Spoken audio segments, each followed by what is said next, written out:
A warm welcome to this presentation. Travel technology company RateGain Technologies is coming out with an IPO. The company is one of the largest software as a service SaaS company in the country, catering to leisure and travel industry. Company provides a revenue maximization platform as a service for the hospitality and travel. The IPO size is 1,336 crores with 75% reserved for QIB since it's a loss-making company. 375 crore is the fresh issue portion. Price at the upper end is rupees 425. IPO opens on 7 December and closes on 9 December. Listing is on 17 December. Since only 10% portion is for retail portion is likely to be easily subscribed. RateGain Travel Technology offers a travel and hospitality solutions across the wide spectrum of verticals like hotels, airlines, online travel agents, to meta search companies when we want to compare the rates of hotel, rates of flights, to rental companies, package providers, rail companies, travel management companies, cruises, ferries. As we can see from this figure, it has a very good clientele. The clientele consists of 8 global of the Fortune 500 companies, 23 of the top 30 hotel chains in the world, 25 of the top 30 travel agents, almost all leading car rentals, and all large cruise lines. Further, it also has clients in the mid-sized hotel chains. The anchor investment portion of RateGain Travel Technologies garnered around 600 crores from 34 anchor investors. The response was good. It includes notable investors like Government of Singapore, Monetary Authority of Singapore, Nomura, Goldman Sachs, PineBridge Global Funds, HSBC, all very reputed players. Also our own ICICI Prudential, Nippon Life, Aditya Birla Sun Life, Sundaram Mutual Fund, Axis Mutual Fund, etc. When we glance at the results of the company for last 3 years, there has been a noted impact of COVID. For 5 months ended August 21, there has been a recovery and sales have been up 28% to rupees 125 crore. OPM has, however, declined. This may be due to increased spending.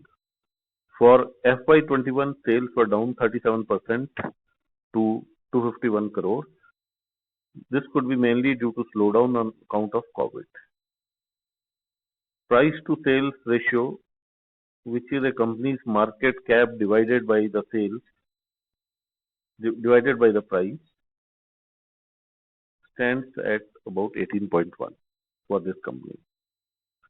Profitability of the company is not very impressive over the years. Reason could be continuous acquisition of loss-making firms by the company and need to provide higher depreciation and impairment of goodwill. Adjusted EBITDA margins stand better.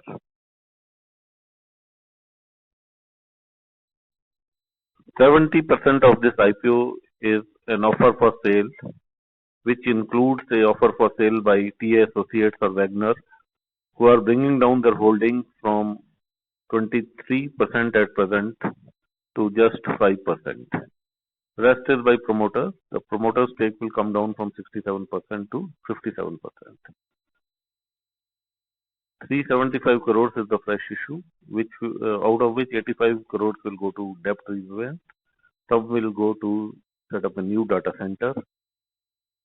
Also to fund 80 crores to fund future acquisitions, organic growth, and some prepayment for past acquisitions made by the company. Debt to equity ratio is comfortable at 0.45. The company completed the acquisition of My Hotel Shop in September 2021. It's a company that offers reporting, bid management, and campaign intelligence platform for meta search publishers and other travel products that enables hotel suppliers, agency clients to reach more customers at higher returns. If we look at revenues of the company by geography, we find that North America caters to 85% of the company's sales. This is followed equally by Europe and Asia Pacific, both contributing 15% of its revenues. 96% of the revenue of the company comes from leisure industries and only 4% is from other business. Now looking at the revenue by categories, subscription forms a substantial portion of company's revenue, which gives it a lot of comfort, due to which it has been able to retain its profitability even in COVID time.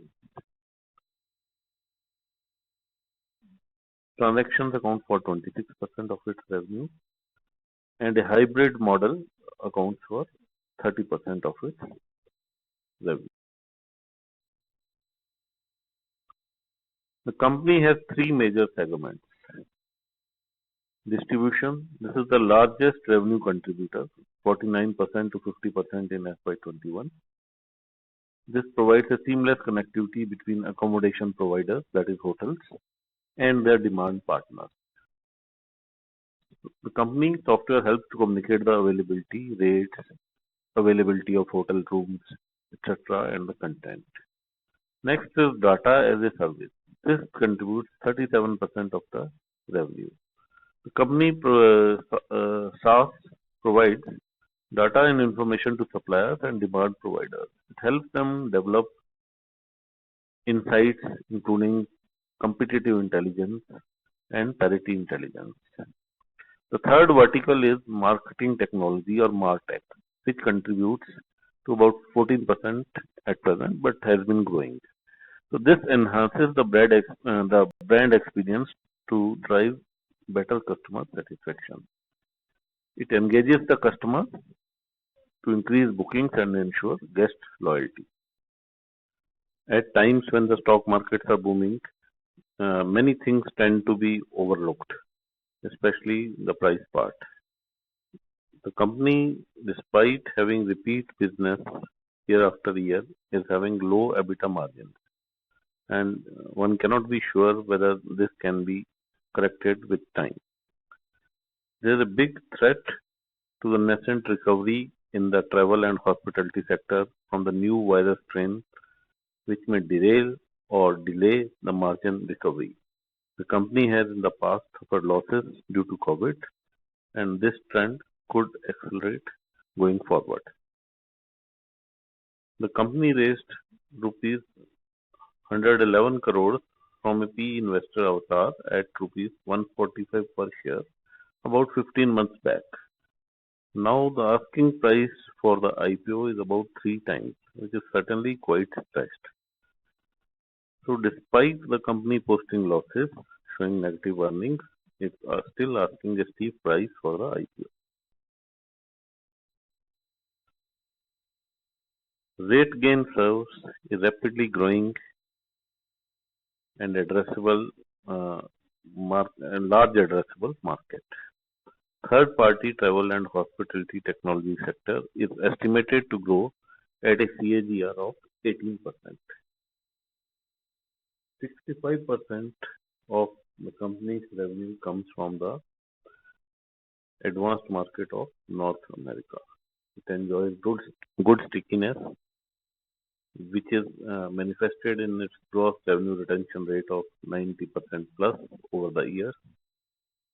Company has shown good acumen of going through acquisition, cross-sell. It has acquired 3 companies in the past 4 years. It has turned them around, and management has shown innovativeness. Company is cash rich. It has a surplus of 80 crores on its book. IPO will further add to its kitty. Company faces lower taxation rates due to overseas business. There is a discernible shift in business practices by hospitality and travel companies. Instead of keeping their own software team and services team, now they are relying more on third-party software and services. So this is in favor of the company. Company has won many accolades and awards, and it was ranked as the topmost social media management provider for hotels globally by ET. Further, travel is likely to take a big jump once COVID subsides.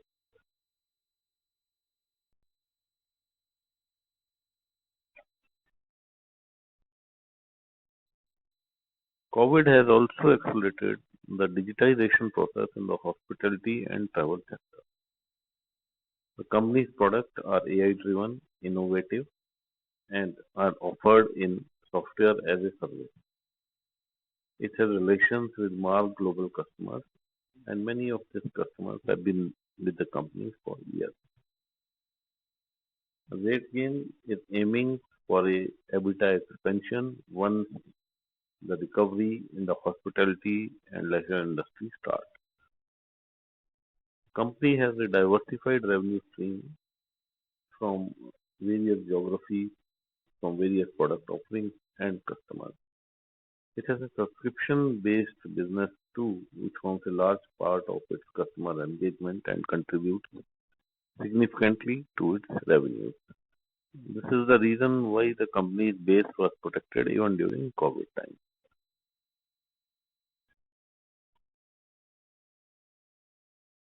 Current market situation coupled with flood of IPOs have taken a toll on IPO prices, and this trend could accelerate further. Investors should keep this in mind. There is no listed peer for the company, though its pricing seems better than some other unicorns, which were recently listed at significant valuation, and some of them have seen significant price erosion as well. The IPO is valued at 18.1 times its FY21 price to sales, that is market cap to sales. If we consider FY22 earnings after analyzing the revenues reported in first 5 months, it's about 15x of that. So valuation is stretched. Even if all positive factors are considered, still FY23 P will definitely be more than 200. I may apply for the IPO from a long-term perspective, considering that it's a unique play, even as issue is overvalued, and a flood of IPOs is likely to put a significant downward pressure on listing.